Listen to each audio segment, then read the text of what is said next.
Iran ने पाकिस्तान के बलूचिस्तान इलाके में बड़ी एयर स्ट्राइक की है। इस एयर स्ट्राइक में दहशतगर्द तंजीम जैश अल अदल के ठिकानों को निशाना बनाया गया। ईरान ने पाकिस्तान पर यह स्ट्राइक उसी दिन की है जिस दिन ईरान के वजीर खारजा ने स्विट्जरलैंड के दावोस में पाकिस्तान के कारगुजार पीएम से मुलाकात की। मुलाकात के बाद ईरान के वजीर खारजा हुसैन अमीर अब्दुल्लाहियान ने ईरान और पाकिस्तान के बीच रिश्तों को गहरा और तारीखी बताया था। साथ ही दोनों मुल्क के बीच रिश्तों को और बेहतर बनाने की कवायद की थी।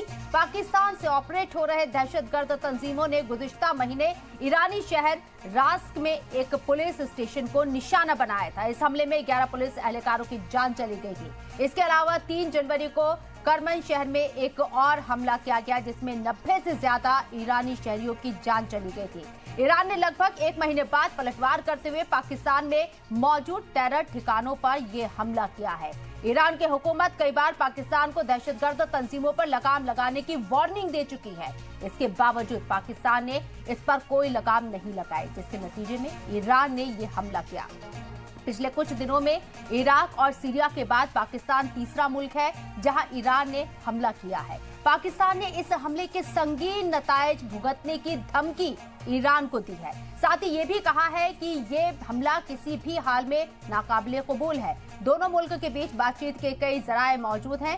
इस एक तरफा कार्रवाई से ईरान और पाकिस्तान के रिश्ते खराब होंगे। आज की बड़ी बहस में आज बात इसी पर करेंगे कि पाकिस्तान पर हमला, जंग ने रुख बदला।